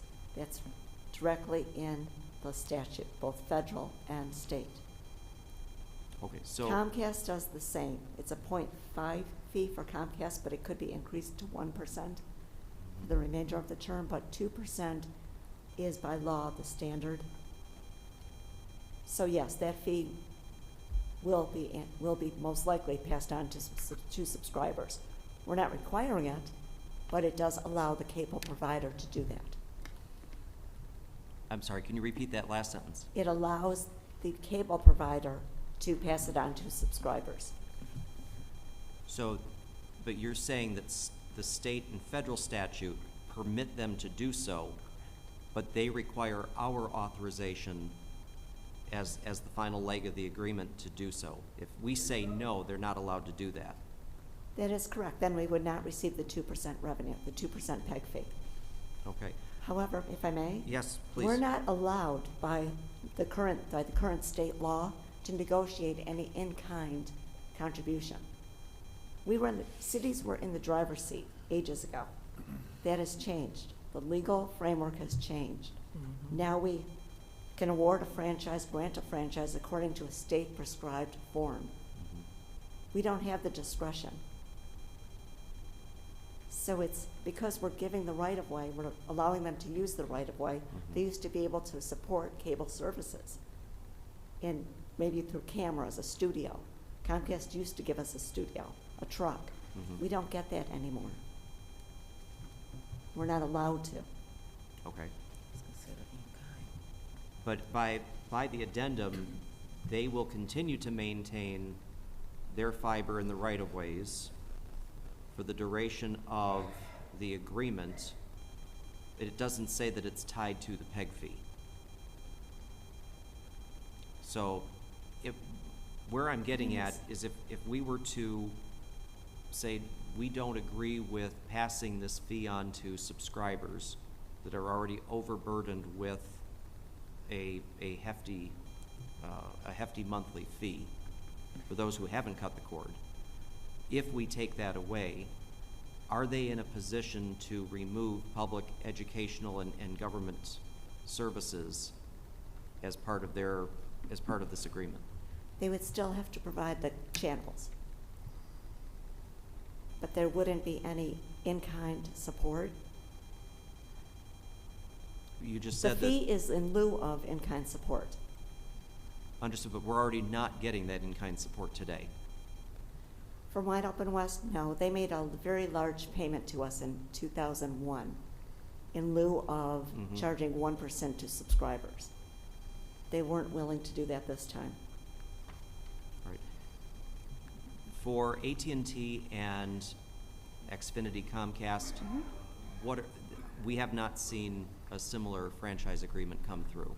If I may, yes. Yes, please. AT&T from the inception has paid the 2% PEG fee.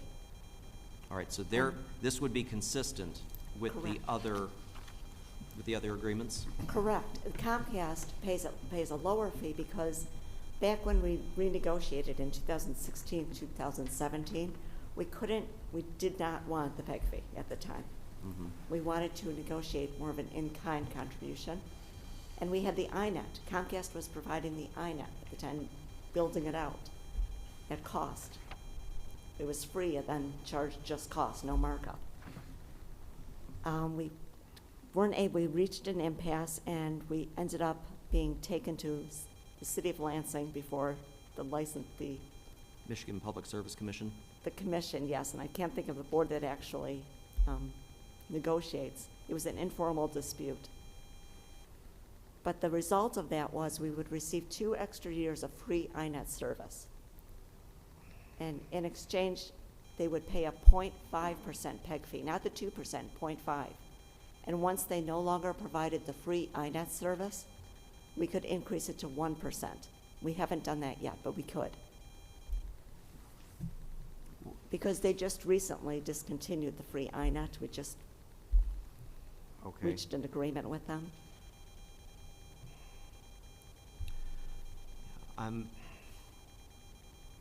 This is a tax by another name. It really is.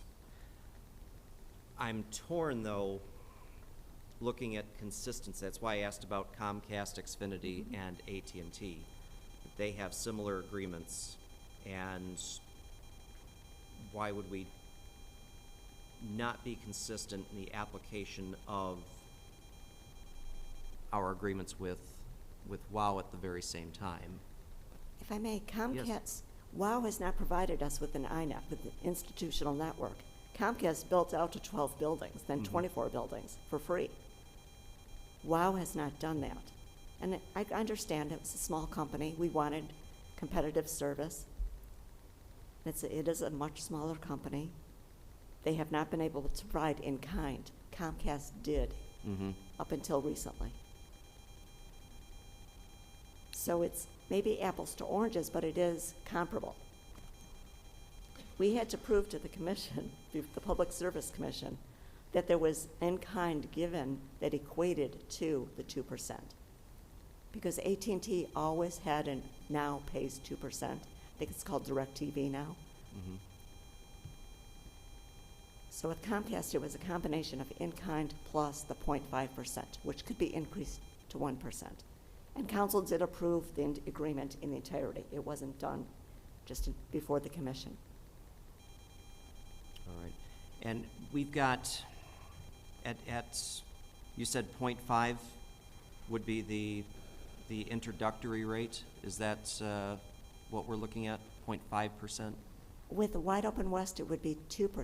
0.5 was introductory with Comcast because we had the 0.5 plus the value of the additional in-kind, which was the INET, Councilman. Okay, all right. That was the real, now I'm following you. That was more the meaningful contribution. All right, so a monetary equivalent of 2% based on their past gross revenues. And so, and it cannot exceed 2%. They can't arbitrarily change it beyond this agreement. Absolutely not, no. The law doesn't allow that. So we do have that protection, and this agreement is for 10 years. It is, yes. I could add in there, we're proposing 10 years. It's stated here, page 3, section 2, subsection A, 10 years from the date of the last party to sign the franchise.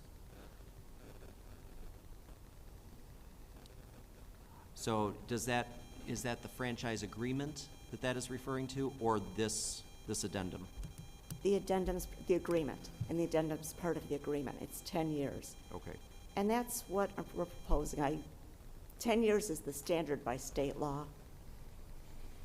All right, so 10 years locked in at 2% for the PEG fee on top of their subscription, correct? The 5% franchise fee, correct. All right, so we have 7% total in fees, government fees, on top of their subscription. Correct, Okay. yes.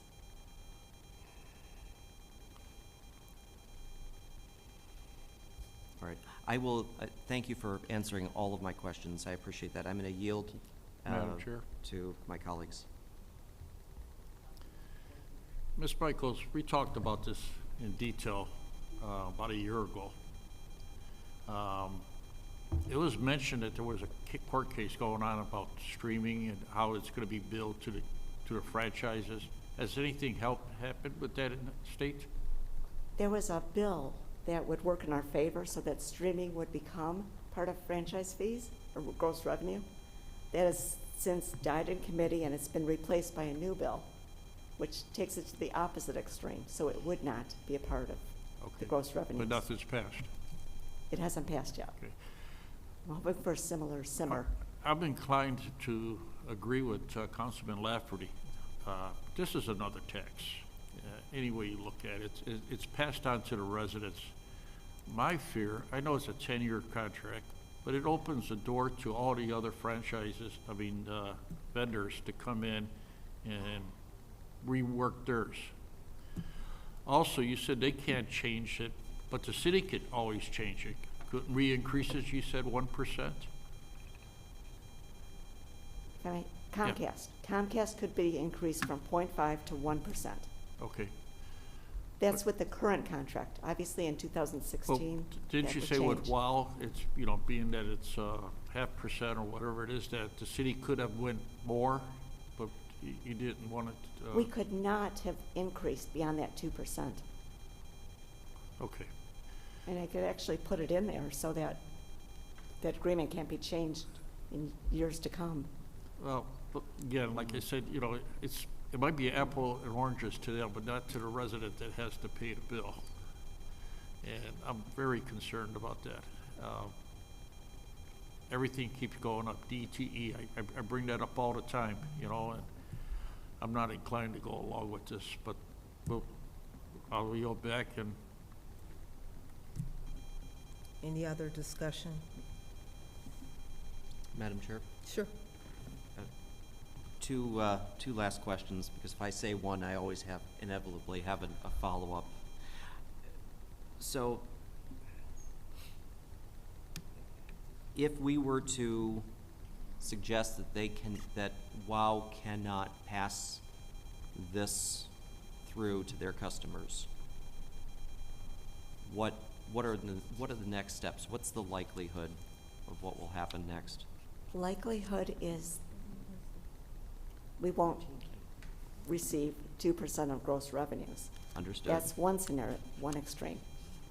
Second scenario is a wish list that we could drive their hand to come up with more of a resolution so the cities receive some support without it being passed on.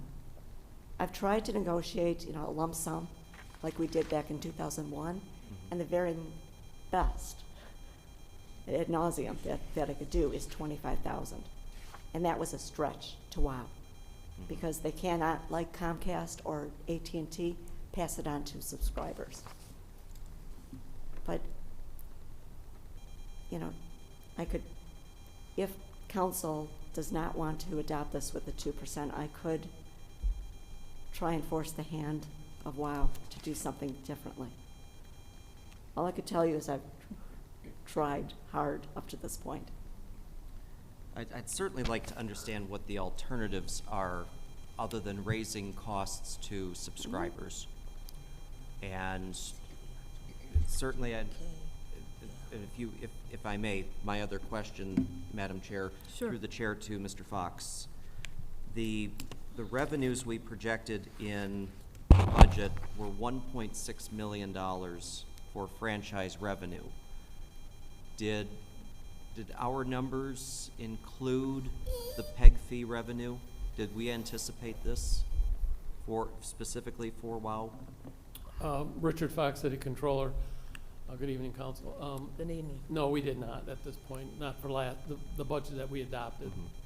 Okay, so that's not part of the 1.6 million. I don't believe so. Okay, so we're not hurting our communications budget. I would imagine that it would take several cycles to start receiving this revenue once this agreement was put in place, maybe 60, 90 days before the city started realizing the revenue. But it is clear that this is 2% of WOW's gross revenue. What is that figure? I'm not don't asking know. you. Okay. I'm asking it's a question. I don't know who has that answer. What is the gross revenue of WOW? Councilman, I have what it would equate to. I have the last franchise fee check, which was $54,000 approximately. So an additional 2% of that figure would be $21,000, and they pay quarterly. I don't have their gross revenue. We're talking about $54,000. Quarterly. That's the Quarterly. franchise fee. So $21,000 would be the PEG fee, an additional $21,000 quarterly. $21,000 quarterly. Correct, yes. All right, so still less than $100,000. It's $100,000, but to each subscriber, that's where it comes from. It's revenue for the communications I understand operation. what it's revenue for. Yeah. And I'm cognizant of that because, as I stated earlier, we've gone nowhere but down with our franchise fee revenue. That's why I'm asking this question. If we are exploring all of the options possible, is just simply taxing the residents for the Communications Commission, are we just perpetuating a larger problem? The revenues are going to continue to decrease as people cut the cord, move to streaming. I have absolutely zero faith in that bill moving through the House. It's lingered for, what, the last 8 years now? 6 to 8 years? And so I don't see that additional revenue stream, and we have to become more creative. So as their franchise fees decrease because of a reduced subscriber base, their gross revenue decreases, our PEG fee decreases, and we're back to square one with a dwindling revenue stream to our communications department. Right. Yeah, yes, ma'am. Wide Open West has represented to me, and things change, but they will always need the right-of-way. And so long as that continues, and if they're being accurate in their assessment, they would still have to pay to be in the right-of-way, whether that's a Metro Act fee or some other fee that we could devise under the Michigan Telecommunications Act, which is very arbitrary, but does allow us to negotiate for use of the right-of-way. All right. So then, my final question then, we do have the ability to approve this tonight, but we could amend and say they are not allowed to pass the PEG fee revenue onto their subscribers, or their fee to the subscribers. We could present that directive. I cannot guarantee the response. I mean, I could return to council with how they'll process that direction. Well, I will make an amendment to restrict Wide Open West from passing on the 2% PEG fee to subscribers.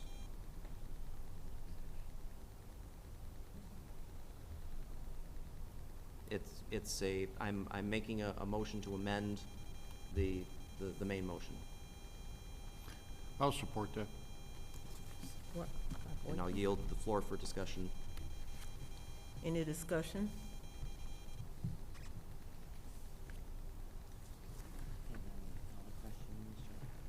Call the question.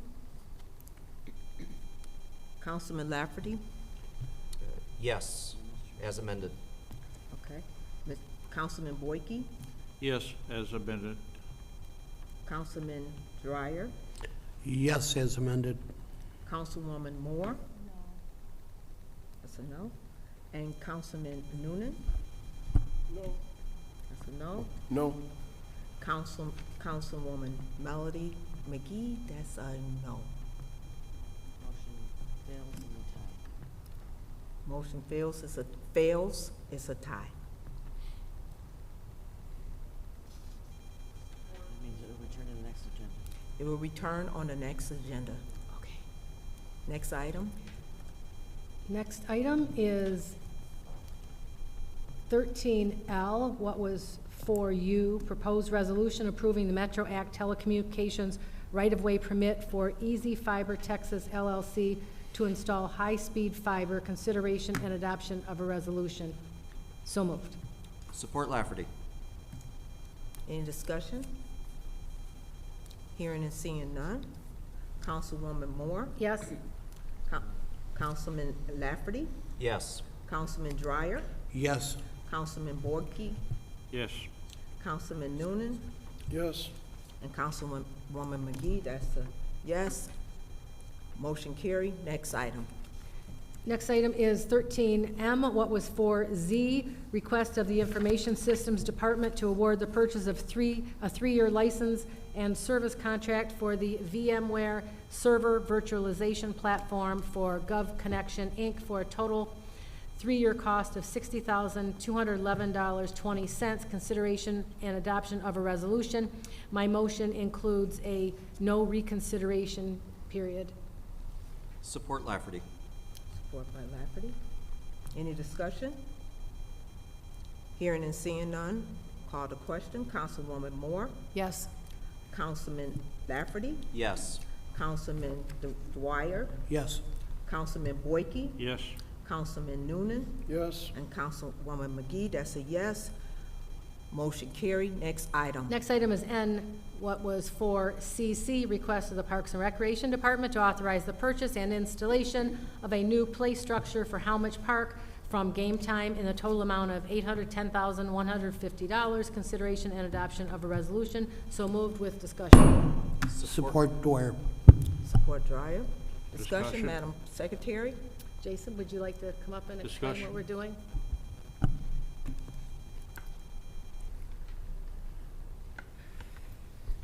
Good evening, members of council. I'm excited to present this this playground that we designed for Howmich Park. I think this is going to be a catalyst for the city of Warren.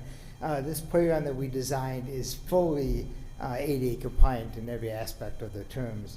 It has accessible ramps, transfer platforms, inclusive swings, ground level play, and ensuring kids and children of all ability can work together. It also has braille panels, musical instruments, tactile elements, visual panels, and communication boards for all abilities, all sensory abilities, all non-cognitive. It's going to be really interactive play structures. From the highest point of the play structure, anybody with ambulatory issues can still make their way up to the highest point structure. It's a very interactive, very sensory built play structure with the ground soft pour in place structure that will really fit Howmich Park really nicely from where it's going to be designed. Terrific, terrific. That's terrific, thank you. Thank you. Thank you so very much. Mr. Boyke? Thank you. You answered my question. It didn't say here, it's ADA compliant, and thank you. Great job. Thank you. Yield back. Thank you. Any other discussion, any questions? Hearing and seeing none, thank you. Thank you. I hope you're enjoying your call- time here. I am. Good. Thank you. I will call the question. Councilwoman Moore? Yes.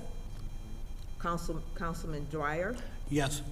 Councilman Lafferty? Yes. Councilman Boyke? Yes. Councilman Noonan? Yes. And Councilman McGee? Yes. Thank Thank you you. very much. Can't wait.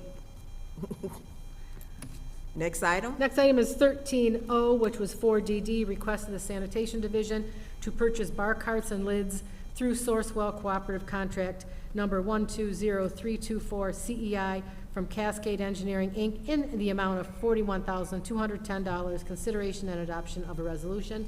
So moved. Support Dwyer. Support Dwyer. Any discussion? Hearing and seeing none, I will call the question. Councilwoman Moore? Yes. Councilman Dwyer? Yes. Councilman Lafferty? Yes. Councilman Boyke? Yes. Councilman Noonan? Yes. And Councilwoman McGee, that's a yes. Motion carried. Next item. 13P, what was 4M, which was tabled on 12/16/2025, request of the wastewater treatment plant to increase the award for furnishing sodium hypochlorite, ITBW 1096, from an annual amount not to exceed $102,410.40 to an annual amount not to exceed $124,810.40, an increase of $22,400 retroactive for a period February 16, 2025 through February 15, 2026. Consideration and adoption of a resolution. Motion to remove from the table. Support to remove from the table. Call the question for removing from the table. Councilwoman Moore? Yes. Councilman Lafferty? Yes. Councilman Dwyer? Yes. Councilman Boyke? Yes. Councilman Noonan? Yes. And Councilwoman McGee, yes. Motion carried. Next item. Next item is, we have to do the approval. We have to approve 13P. Motion to approve with discussion. Support Lafferty. Support. Call the question. No, Mr. Lawrence for discussion. Discussion? Me. I'm sorry. Yeah, Okay. I'm just wondering why we're going retroactive to February 16, 2025. I guess I didn't, let me look. And that's a, This was in I don't think the mayor did this. I think this comes from a different department. To answer your question, Joel. Yeah, I'm not really seeing. I think Mr. Mazzarelli, do you know? Mazzarelli coming. Okay, yeah, take your time.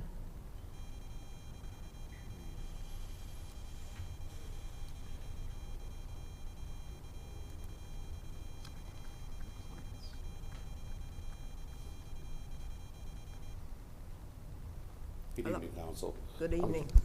I'm going, Director Dordowski couldn't be here tonight, so I'm going off of her notes, so excuse me for. You sure fought to get her stuff on the agenda and then she doesn't show.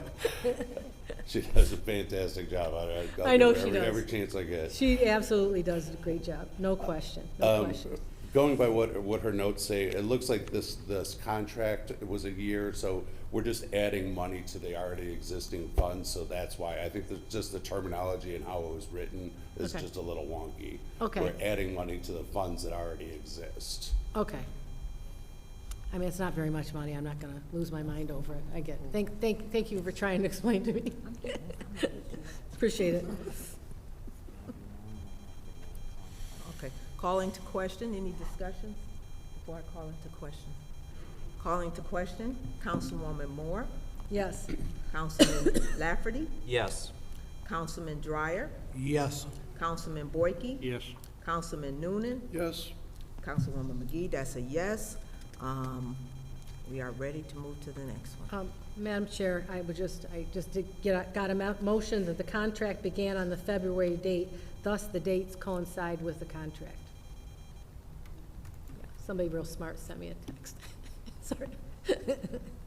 The next item is Q, which was for GG, proposed resolution to approve contract modification number 3 and final to city contract WWTP 23003 main pump station dry well column repair, resulting in a final contract amount of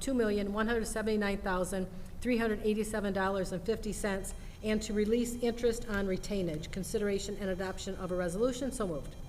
Support Lafferty. Support by Lafferty. Any other discussion? Hearing and seeing none. Councilwoman, calling to motion, Councilwoman Moore, Yes. Councilman Lafferty, Yes. Councilman Dreyer, Yes. Councilman Boyke, Yes. Councilman Noonan, Yes. and Councilwoman McGee, that's a yes. Motion carried. Next item. Next item is 13Q, what was 4GG, proposed resolution to approve contract modification number 3 and final to city contract WWTP 23, I just did that one, right?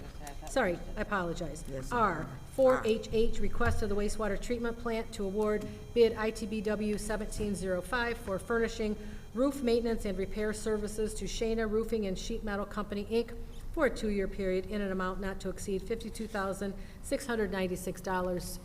Consideration and adoption of a resolution. So moved. Support Lafferty. Support Lafferty. Any discussion? Hearing and seeing none. I'll call the question. Councilwoman Moore, Yes. Councilman Lafferty, Yes. Councilman Dwyer, Yes. Councilman Boyke, Yes. Councilman Noonan, Yes. and Councilwoman McGee, that's a yes. Motion carried. Next item.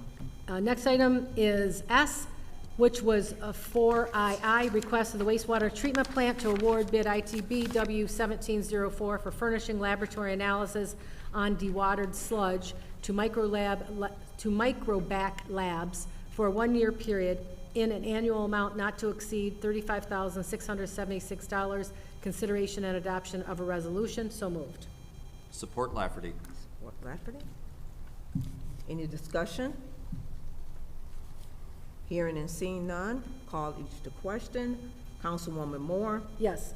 Councilman Lafferty, Yes. Councilman Dwyer, Yes. Councilman Boyke, Yes. Councilman Noonan, Yes. Councilwoman McGee, that's a yes.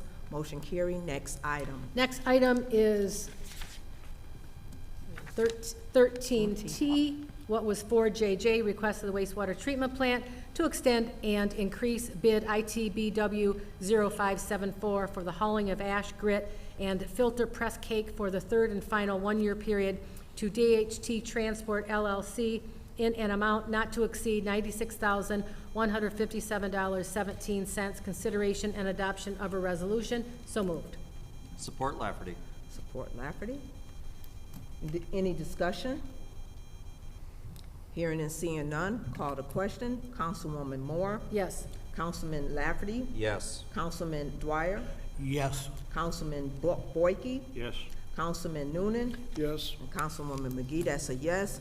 Motion carried. Next item. Next item is 13U, what was 4K, proposed resolution to award bid and approve contract for city project WWTP 25005, belt filter press parts and service to Andritz Separation, Inc., in an amount not to exceed $370,256.82, and authorizing the mayor and clerk to execute the contract. Consideration and adoption of a resolution.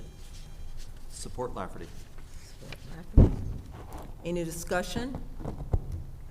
Hearing and seeing none, I will call the question. Councilwoman Moore? Yes.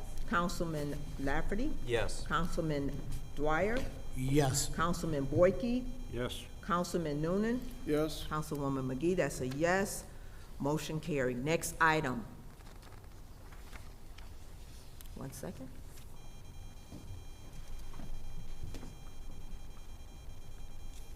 Next item is 13V, what was LL, notice of appointment of Penny Renee Pellegrini to the Parks and Recreation Commission with a term expiration of June 30th, 2028. Motion to approve Lafferty. Support Dwyer.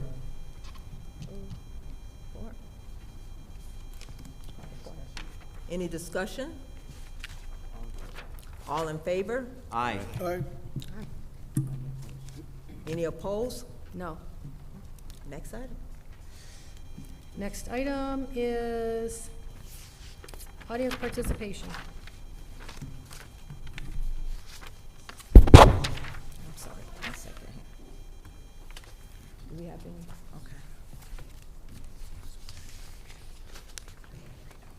Okay. Okay, members of the audience who would like to address the city council for this evening may do so by filling out the form. In order for you to speak on tonight, you have 3 minutes to speak. Our first person is William Barnett. Please come to the mic. Hello, Mr. Barnett. Hello, ladies and gentlemen of the council. I'm William Burnett. I'm a resident on Walt Street. And for the past 2 years plus, at the address 2483, which is across the street from me, there was a field there about 3 years ago now. There currently is I guess it's like a trailer home that got put there. I'm concerned for the safety of the neighborhood, the kids. As of yesterday, they had I don't know what it's called, I'm not a contractor, but a wet saw sander. They cut the street up. We couldn't go down. They got a street ripped up from their side of the street. Across the street, I almost stepped in the manhole cover yesterday. They took up a manhole cover. As I was walking home, I almost stepped in it. Didn't know it was missing. There was no cone or nothing by it. I'm just concerned of the safety of the well-being, and it's just an eyesore looking at it. This has been going on for 2 years. I've been looking at a tractor that's been sitting there for God knows how long. Just the animals, the rats. It's an eyesore. It's safety for the neighborhood. Madam Chair, I would like to suspend the rules. Sure. To discuss something with this gentleman. Support. Is this the pictures? Yeah. Just for everyone. All in favor? I should say. Aye. I'm sorry. Aye. Mr. Burnett sent some pictures to council office. We got late, and I sent them to Patrick for everyone to look at. I'm not sure what is going on here. Everybody seems to have disappeared from the audience that maybe could answer. But could you tell me this one photo that looks like it's coming from maybe your house? It's looking out at a porch, and there's a home under construction in the back, and then there's some folks working on the street. Right. How long ago was that photo taken? That was taken yesterday, I believe. Oh, okay. How long has this been going on? This has been going on for over 2 years. They purchased the property in, I believe, 2003. They brought the trailer home in 2 halves, and I believe it was right around somewhere in 2004. When they brought the house over in 2 halves, part of it fell off the whatever the trailer had it on, and it sat there for like a week, blocking the sidewalk, that was back in 2004. Now it's on the property, but there's no siding on it. I don't understand how they're living in it if there's no water. They tore up our street yesterday. I'm concerned about what's going to happen with the street. How are they going to put our street back if I don't want to talk down on whoever's doing the work, but it doesn't look like they're professionals. It doesn't look like they're licensed to be doing what they're doing. And I don't understand how somebody could buy a house or a property and then just tear up the street. Right. I mean, yeah, it looks like a problem to me. I would like to have this sent over we'll send it to Mr. Mazzarelli just because he'll dig down and figure out. I would make a motion to send this to Mazzarelli and have him check onto it. We'll forward all the information to the Public Service Director and see if he can't look into it and report back to council and find out what the problem is, and maybe we can help your problem a little bit over there. I can see where you would be very concerned. I mean, I don't have a problem with them doing what they're doing, but it's been over 2 years now, you know what I mean? I totally understand. That's a long time. So let me see if I can get a timeline. We'll have someone, we have your email, and we'll have someone reach out to you from the Public Service Department and see if we can't get you an answer. Okay. Thanks for coming. We appreciate it. Thank you. Support Lafferty.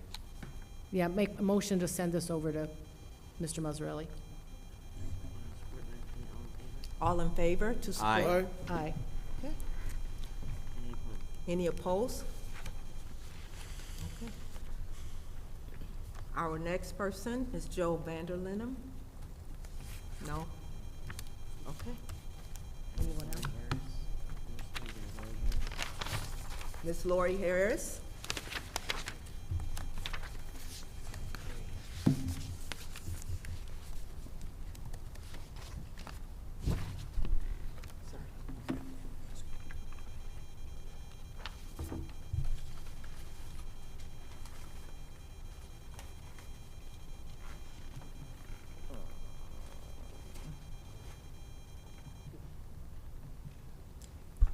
Hi, Lori Harris. I really wanted to repeat that I would love to see us working on an ordinance against Sharia law so that it doesn't become an issue in our city. But beyond that, I just want to embellish on what Ms. Moore shared about Kingsley Sears. And we really were privileged to have him in our community. And I was privileged to know he and his wife and benefit from their kindness and their humbleness. And I just wanted to say we want more people like that. And I hope that I can be one of those people. I probably have a little more rougher edges than Kingsley and Lurleen did. But we were blessed. We were really blessed to have them. And I know that we have a lot of people in our community just like them. And we just have to celebrate them. So thanks. Have a good night. Thank you. Good night. Thank you. Next, we have Mr. Gerald Pector.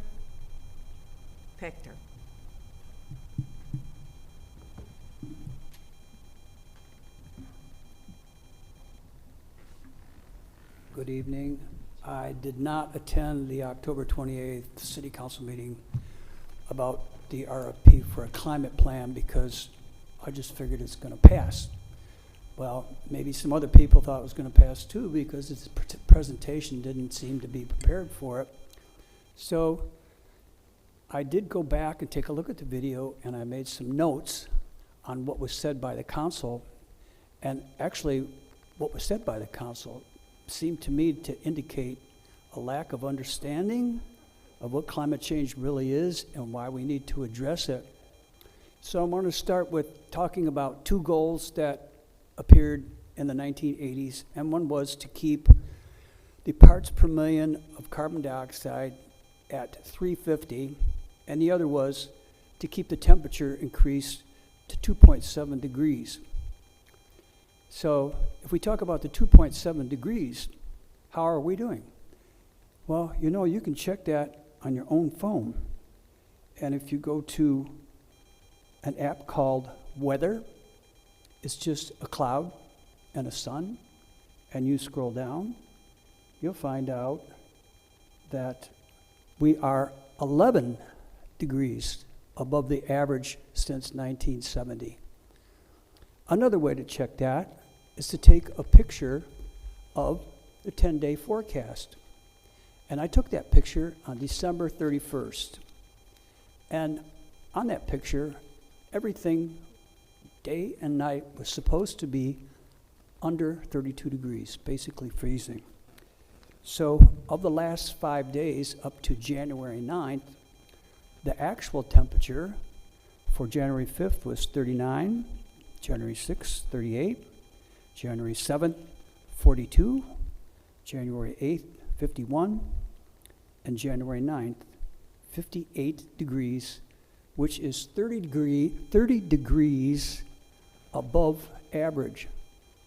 So you can get an idea of how far we are off just by looking, two things on your phone. As far as the parts per million above 360, in 1988, there came before the Senate to approve this 360, and by that time, it had already gone past 360. So we are now at 428, and the increase is not like that. It's logarithmic, exponential. And if we continue to go the way that we're going, those numbers that you're seeing above average are going to go up. So I figured I didn't have enough time to go into any other more detail about that, but I would like to, if I could, the next time or at some other time. Yes, we have to move. Okay, thank you. Okay, thank you. Any additional? That'll be all? Okay. Next item? Council? Yes. Council response? Madam Chair? Yes. I apologize, we got a little late start this evening. We had a pretty important meeting upstairs, and we're going through some construction in this room on the first floor here, so we had to meet at another place and drive here, so we were a little bit late.